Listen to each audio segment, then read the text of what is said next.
A man stands in his study, surrounded by books, silence, and the smell of ink. Outside, the world is crumbling. Plague, war, corruption.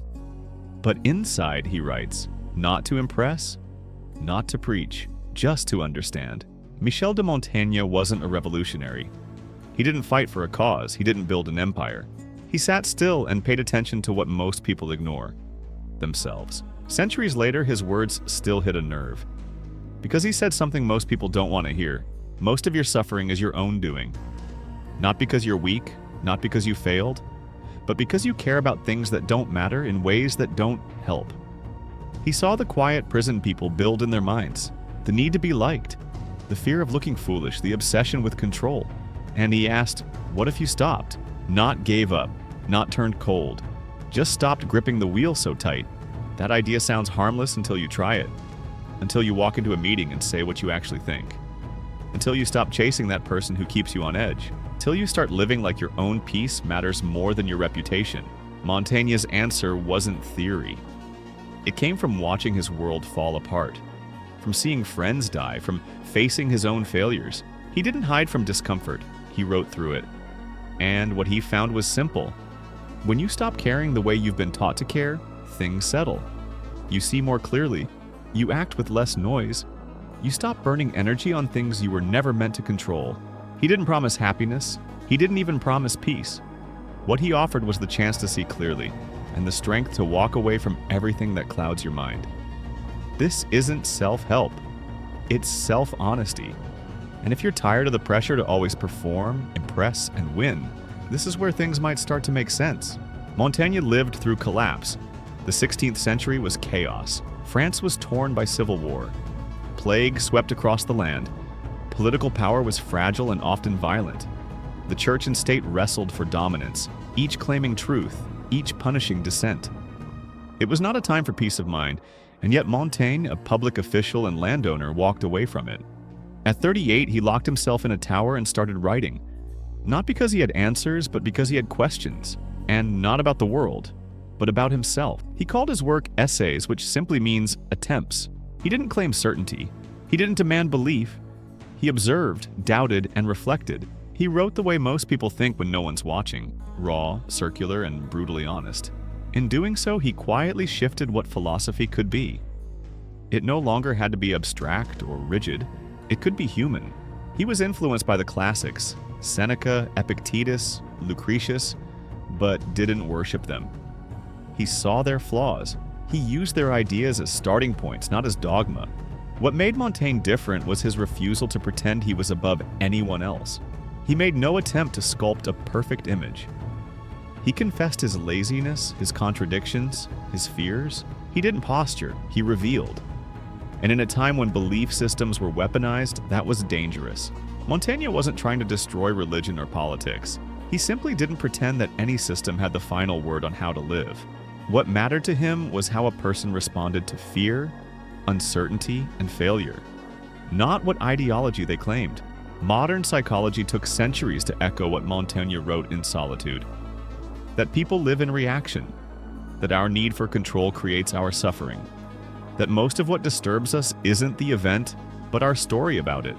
Cognitive behavioral therapy, mindfulness, stoicism, even existentialism, they all carry Montaigne's fingerprints.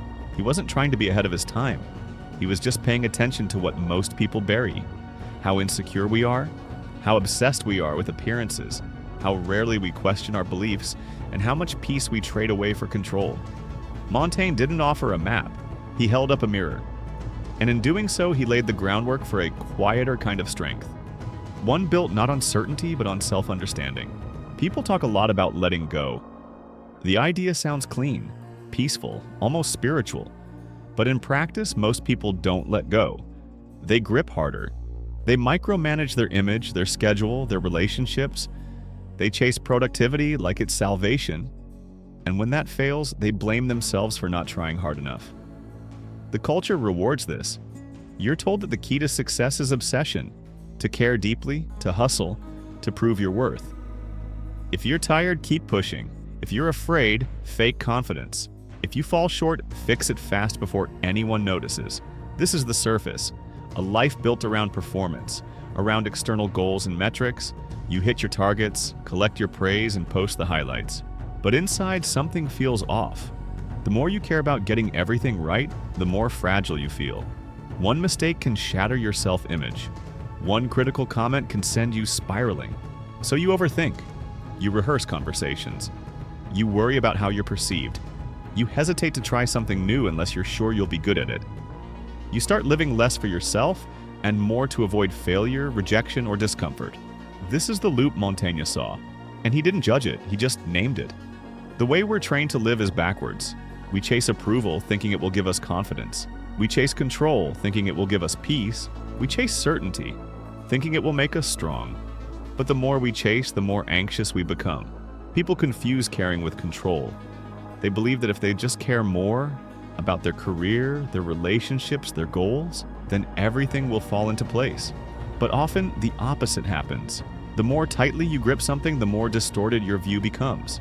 You stop seeing clearly. You start reacting.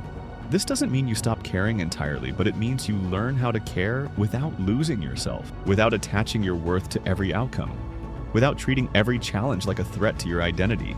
Montaigne understood that. He cared, but he didn't cling. He didn't over-identify with titles, beliefs, or roles. He asked questions others avoided. What if failure isn't personal? What if rejection doesn't matter? What if control is just an illusion? Most people never stop long enough to ask. They stay on the surface. And they pay for it in anxiety, burnout, and a quiet sense of disconnection. Underneath the obsession with control is fear. Not dramatic fear, quiet fear. The kind that shapes your choices without ever raising its voice. The fear of being judged, the fear of wasting time, the fear of not being enough. It starts early. You learn that praise feels good, that failure feels bad, that other people's opinions seem to matter more than your own. You learn to perform, you adapt, you shape yourself into something presentable, something safe. And that works for a while. You fit in, you succeed. But you don't feel free, because every win comes with a price. You're not acting from clarity, you're managing anxiety. This is the deeper structure Montaigne pointed to. It's not about what you do, it's about why you do it. If your actions are driven by fear, no amount of success will make you feel secure. If your identity is built around avoiding failure, you'll never feel grounded, because the ground keeps shifting. The real problem isn't failure, it's your refusal to be seen failing. It's not that you want to impress people. It's that you're afraid of what happens if you don't. That fear builds a life you can't relax into. You're always calculating, always adjusting, always performing. Montaigne saw how this poisons the mind. Not in obvious ways, but in slow erosion. You lose your curiosity. You avoid risk. You censor yourself in small, invisible ways, till one day you forget what you even wanted. Only that you were afraid to want it too much. This is why he turned inward. He wasn't escaping life. He was looking for the part of himself that couldn't be taken away. The part that didn't change with trends, titles, or failures. Not a role, not an identity, just awareness, just presence. Modern psychology calls this metacognition, the ability to watch your thoughts without being ruled by them. Montaigne didn't use that word, but he practiced it. He watched himself obsess, panic, judge, and spiral, and instead of hiding it, he wrote it down. He knew that truth doesn't come from pretending to be stable. It comes from noticing the instability and refusing to lie about it. That's the start of real freedom. Not the absence of fear, but the refusal to build your life around it. People say they want peace, but many can't tolerate it. Not because peace is hard, but because it strips away the noise that makes them feel useful. The schedule, the plans, the chasing, the drama. Without all that, they don't know who they are. This is why people resist Montaigne's message. It sounds simple. Let go. Be present. Accept imperfection. But in practice, it's threatening. Because if you stop proving yourself, what's left? If you stop performing, what do you see? Most people don't want that answer, so they stay busy. They set goals that keep them anxious. They chase clarity but fear stillness. They call it ambition. But a lot of it is escape. There's also a cultural resistance. You were raised in a system that rewards image over honesty. It teaches you to polish your profile, to market yourself, to compete even when no one's watching. Letting go of that conditioning feels like failure, like laziness, like giving up. But that's the trap. You're told to build confidence through achievement, so you chase achievement, hoping confidence will follow. And when it doesn't, you double down. More effort, more sacrifice, more pressure. You wear the burnout like a badge. What Montaigne understood is that the effort isn't wrong, but the motive often is. Trying hard isn't noble when it comes from fear. Performing well doesn't mean you know who you are. Discipline built on anxiety eventually breaks. This is why people relapse into old patterns. They try to let go, but don't feel better right away. So they panic. They go back to chasing, back to fixing, back to overthinking. They mistake discomfort for failure, not realizing that discomfort is the process. Resistance isn't a sign you're doing it wrong. It's a sign you're getting close. Letting go isn't clean or comfortable. It brings up everything you've avoided. But Montaigne's point was this: the fear doesn't last. Once you stop feeding it, it shrinks. And beneath that fear is something steady. Not happiness, not perfection, just the quiet strength of someone who no longer needs to prove anything. That's what people resist. Not because it's empty, but because it's real. There's a moment that doesn't get talked about. It's not dramatic. There's no applause, no revelation, just a pause. A breath. A moment where something in you lets go and doesn't rush to grab hold of anything else. This is the shift Montaigne pointed toward. It doesn't come from effort. It comes from stopping the wrong kind of effort. The kind rooted in fear, in control, in the need to be seen a certain way. When that drive quiets down, what's left isn't apathy, it's clarity. You start noticing what you were too distracted to see. The noise in your head isn't the truth. The fear of failure isn't the same as danger. The pressure to impress was never about the people around you. It was about your own discomfort with being ordinary. And when that illusion breaks, you don't feel defeated. You feel lighter. You stop over-explaining. You stop chasing people who drain you. You stop planning your life around imagined disasters that never happen. You start living with less friction. This isn't giving up. It's growing up. You stop expecting life to feel perfect.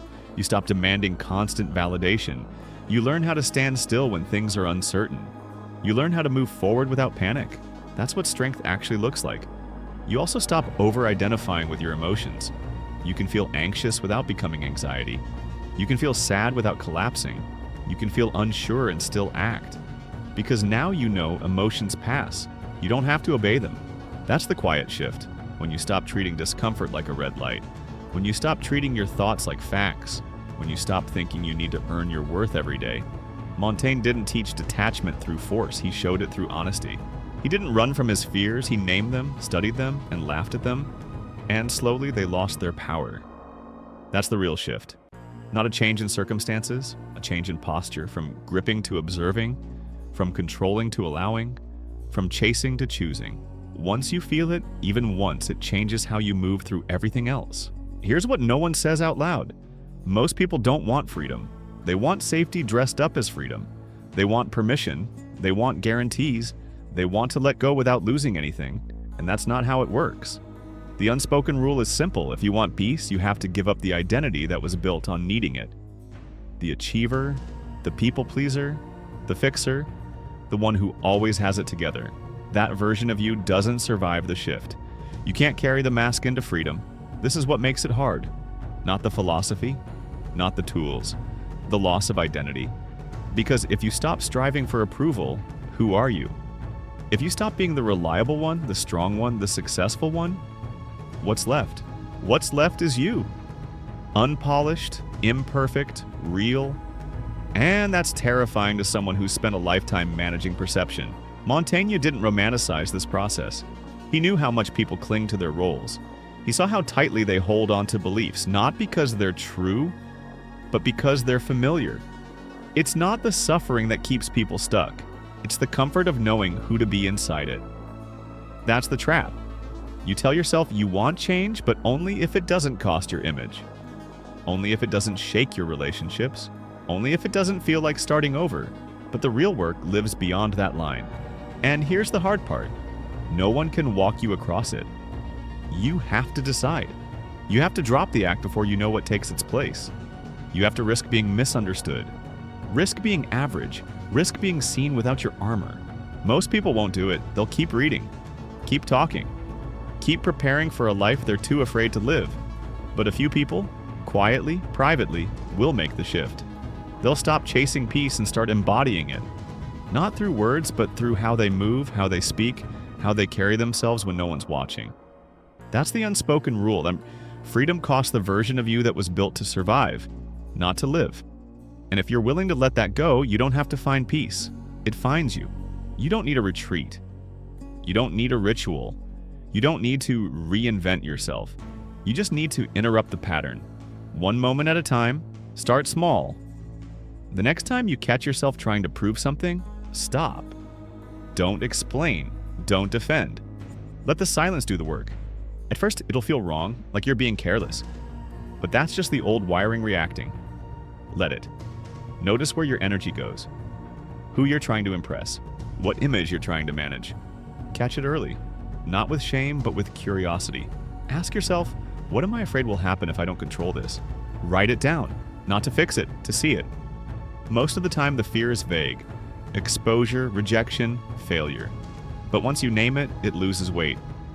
You see that it's not a rule, it's just a reflex. Build short gaps into your day. Not for relaxation, but for awareness. Before you reply, before you commit, before you react, breathe. Ask, am I doing this from clarity or anxiety? Most people don't pause long enough to know the difference. Choose one area of your life where you're gripping too hard. Could be work, a relationship, your body. Let go of the outcome, just a little. Not to sabotage it, but to stop choking it. Do what needs to be done, then step back. Observe what happens. You'll notice that life doesn't collapse. The approval you thought you needed doesn't matter. The fear doesn't come true.